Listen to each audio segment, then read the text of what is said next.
Продолжит наш эфир брифинг по эпидобстановке в Якутии. Узнаем актуальную информацию по количеству новых выявленных случаев COVID-19 в регионе, а также принимаемых мерах по борьбе с инфекцией. Предлагаем послушать.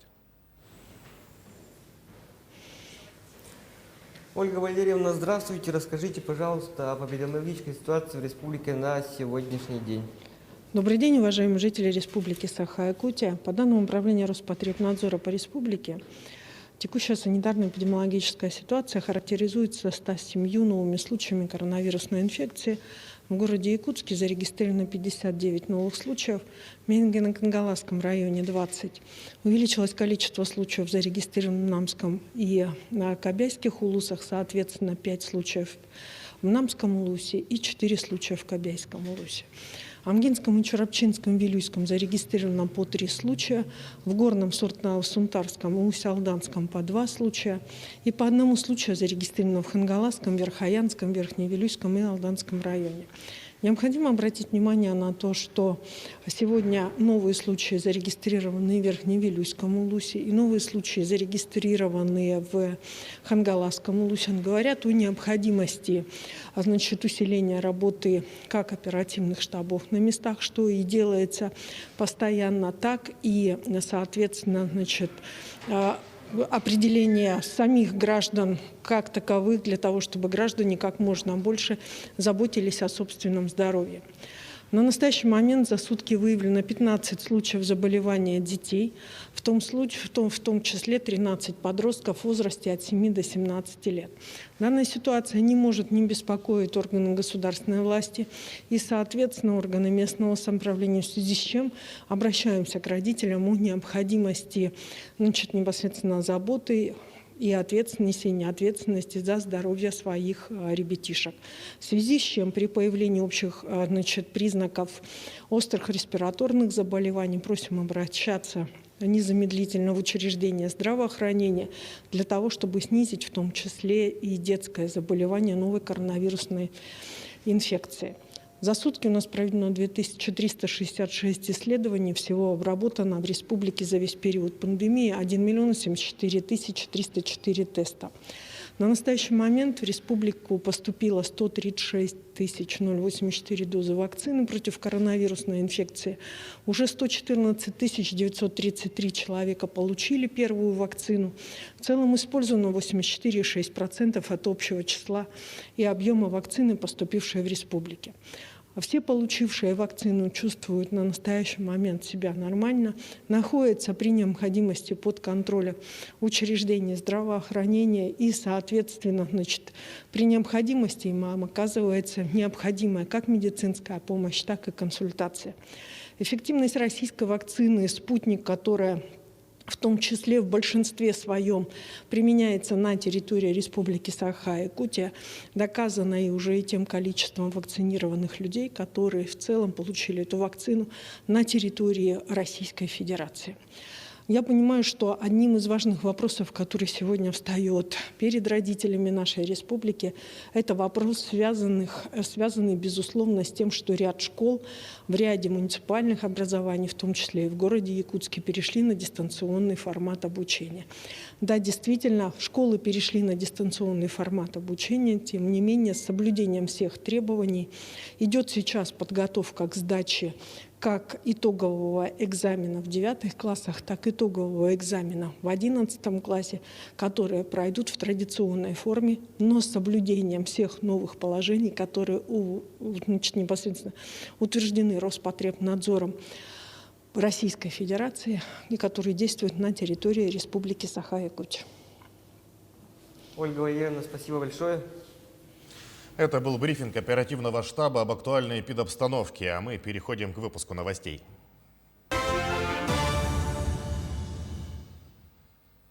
Ледоход на реках Якутии проходит в соответствии с прогнозами. На реке Лени активная фаза ледохода идет 2 участками на территории Ленского и Алекминского районов.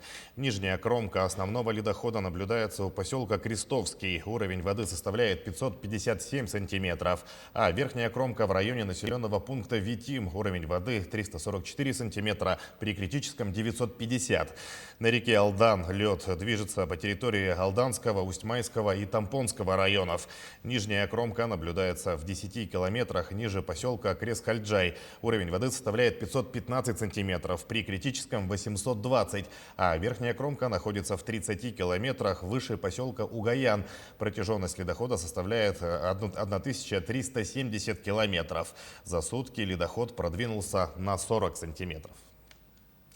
Власти республики направят на мероприятие по безопасному пропуску паводка порядка 100 миллионов рублей. Об этом сообщает пресс-служба Минфина региона. Кроме этого, в резервном фонде на предупреждение и ликвидацию возможных ЧС на этот год предусмотрено 150 миллионов рублей. Отмечается, что из них 58 миллионов направлены на мероприятия по безопасному пропуску весеннего половодья, на аварийно-спасательные работы при ликвидации ЧС природного и техногенного характера и защиту населения и территорий от природных пожаров.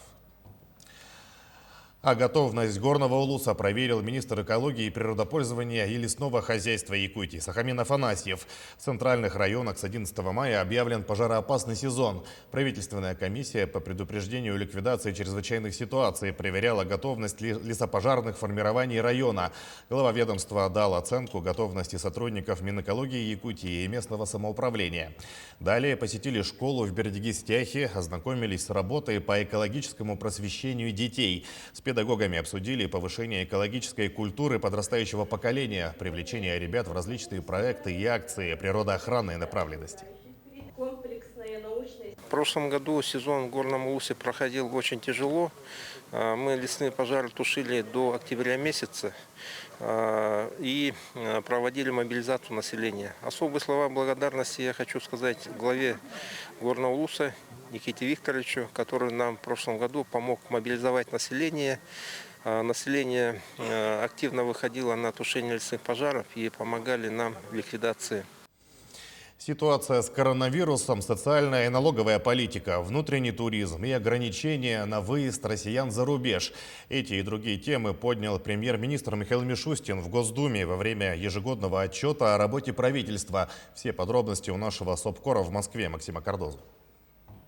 Весь прошлый год власти пытались бороться с последствиями пандемии коронавируса. Премьер-министр акцентировал на принятых антикризисных мерах. Среди основных – это социальная поддержка граждан, на которую выделено свыше 2,5 триллионов рублей. В условиях распространения коронавируса мы поддержали выплатами каждую вторую семью в стране. В них растут свыше 28 миллионов детей. В том числе более чем 2 миллионам человек, которые остались без работы и воспитывают несовершеннолетних детей, перечислили дополнительные деньги к пособию по безработице. В таких семьях на тот момент было свыше 3,5 миллионов детей. Мы поставили перед собой задачу сделать процедуры получения государственной поддержки максимально простыми и удобными, чтобы не надо было собирать какие бы то ни было справки дополнительные, а достаточно просто подать заявление через единый портал государственных услуг.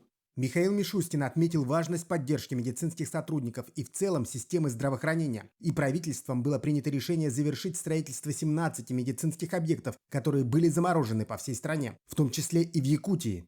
Вот посмотрите, на самом деле, вот вопрос, который сегодня звучал, он очень важен. Я смотрю, там Галина Акинтьевна Данчикова сидит. Как она билась за свой онкологический диспансер в Якутии. Или Андрей Константинович, который задавал этот вопрос по медицинским учреждениям. И всего 17 объектов, с которых сняли средства, и мы с вами принимали решение о том, чтобы эти средства восстановить. Вот сегодня мы с вами услышали, с нами согласились председатель правительства, это будет сделано. Мы можем сказать людям, что эти объекты будут достроены в те сроки, в которые это намечалось. Также во время отчета правительства отметили, что темпы строительства в стране удалось удержать на уровне доковидного 2019 года. Причем почти 500 000 россиян улучшили свои жилищные условия с помощью льготной ипотеки, в том числе и в сельской местности. Кстати, премьер отметил, что сегодня развитие села – это государственный приоритет. Достаточно серьезно выделены ресурсы непосредственно на саму программу. И плюс в отраслевых программах образование, здравоохранение, культура есть направление, которое касается развития сельских территорий. Ну и основное, конечно, то, что сегодня есть в программе, и то, что парламент просит председателя правительства и правительства обратить внимание, увеличив ее объем в связи с тем, что в программе, конечно, есть вопросы, связанные с улучшением жилищных условий сельского населения. Ну, знаем мы с вами, что это строительство, это ипотека и других ряд моментов. Также депутаты подняли перед правительством вопрос борьбы с бедностью и социальной ответственностью крупного бизнеса. Те компании, которые работают на той или иной территории, обязательно должны участвовать в решении социальных вопросов, социальных проблем данной территории. Поэтому это для нашей Якутии очень актуально. Вы знаете, что я внес законопроект о дальневосточном капитале. Это тоже относится к справедливому базовому доходу. По данным правительства, почти 1 миллион россиян воспользовались программой туристического кэшбэка. Акцию продлили до конца этого года. Но депутаты отметили, путешествовать по стране – это хорошо, но нужно решить вопрос доступности авиабилетов, особенно на Дальнем Востоке. Также вопрос остается по авиаперевозкам, которые с Дальнего Востока являются самыми дорогими в России. По этому вопросу остается актуальным перелеты внутри нашей республики. Дороговизна авиаперелетов всем известна. И этот вопрос без поддержки правительства Российской Федерации невозможно решить. Просто надо, я считаю, пересмотреть тарифы, которые очень дорогие на территории Дальнего Востока, внутри региона. И каждый человек, мечтающий слетать на Камчатку там, сегодня за 5-10 тысяч, он обязательно слетает. Ну, конечно же, не за 25. Среди других приоритетов на этот год – научная сфера, совершенствование системы образования, цифровизация госуслуг, а также снижение выбросов и захоронение отходов. Максим Кардозу, Виктор Ольцев, Москва. Добытый в Якутии бриллиант продали на аукционе более чем за 14 миллионов долларов. Крупнейший бриллиант в истории российской огранки, добытый компанией «Алроса» в Мирнинском районе, ушел с молотка за 14 миллионов 124 тысячи долларов, что превышает 1 миллиард рублей. Речь идет о 100-каратном бриллианте «The Spectacle», который был создан из редкого алмаза массой более 200 каратов, добытого в 2016 году в кимберлитовой трубке «Зорница» и ставшего одним из самых крупных в 21 веке. Огранка камня заняла у специалистов «Алроса» более 1,5 лет. Научные сотрудники лаборатории картофелеводства и агроэкологии занимаются выращиванием чистого семенного материала. Для этого используется метод черенкования, то есть верхушки размножают в специальных пробирках. В среднем росток и микроклубень картофеля появляется через 2 недели. Вся эта работа ведется в стерильных условиях. Помимо этого, температура в лаборатории не должна превышать 22 градусов тепла, и семенной материал должен стоять 16 часов при дневном свете. А картофель – это такое вот интересное растение, у которого очень интересные циклы развития. И, значит, вот на одной из начальных стадий они вот такие вот очень тоненькие и очень такие нежные росточки. И получают такие вот микроклубни. Здесь вот можно увидеть, что клубеньки здесь очень-очень маленькие. Уже из вот этих вот клубней, которые мини-клубни называются, из них уже можно получать вот такой вот картофель, который вот мы привыкли видеть, обычный.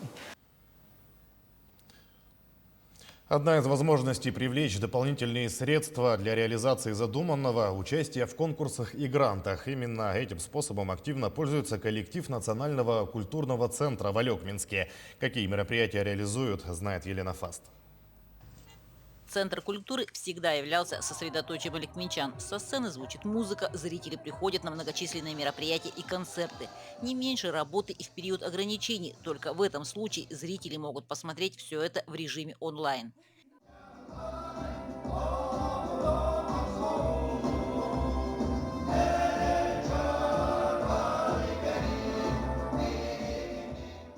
Тем не менее, условия требуют обновлений. И в центре используют все возможности по привлечению дополнительных средств. В первую очередь это участие в конкурсах всех уровней. Второй год подряд мы участвуем в конкурсе на капитальный ремонт помещений в здании Национального культурного центра. В марте мы вновь обновили заявку, направили ее в город Якутск. Очень надеемся, вся наша и художественная самодеятельность, и все жители города очень надеемся, что мы все-таки получим 8 миллионов, на которые, значит, экспертиза утвердила эту сумму.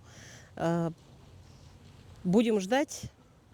Ряд мероприятий – это проекты с задумкой далеко вперед. 3 таких проекта также отправились на конкурсную комиссию. Возможно, они приобретут больший статус. Мы подали заявку по реализованным проектам. Дом культуры, новый формат, значит, всероссийский конкурс. Опять же, мы подали в город Якутск сейчас заявку в Министерство культуры. Думаем, что из 3 проектов хоть один, но пройдет на уровень федеральный. Елена Фаст, Максим Копылов, Алекминск. Якутский борец-тяжеловес Аял Лазарев, представлявший Кыргызстан на мировом лицензионном турнире в Болгарии и завоевавший там бронзу, сегодня утром прилетел в Якутск. Напомним, спортсмен выступал в весовой категории до 125 килограммов. Также за олимпийскую путевку под флагами других стран боролись еще 4 якутских борца – Нюргун Скрябин, Владислав Андреев, Владислав Егоров и Николай Охлопков. Но ни одному из них путевку не удалось добыть. Из-за старых травм, которые возобновились, добавились новые, не получилось полноценно подготовиться и выступить на самих соревнованиях. Очень сильно помешало это всему абсолютно координации, движениям. И последний месяц был очень насыщенный. 3 больших ответственных соревнования континентального и мирового уровня. Постарались выложиться настолько, насколько смогли. И на сегодняшний день как бы есть определенные медали, места, но не то, что самим хотелось. Спасенного в Якутии белого медведя вывезут в Москву. Комиссия по редким видам диких животных, занесенных в Красную книгу России, обсудила дальнейшую судьбу самки белого медведя, которую отловили в Тампонском районе и привезли в Якутск. Так, у животного обнаружены проблемы со здоровьем. Как отметила руководитель Росприроднадзора России Светлана Родионова, у него сильное истощение и проблемы с зубами. Полноценное обследование белого медведя в Якутске провести невозможно. В связи с этим принято решение вывести его в Москву, где поставят точный диагноз и назначат лечение, сообщила она. Мы следим за развитием событий. Оставайтесь с нами.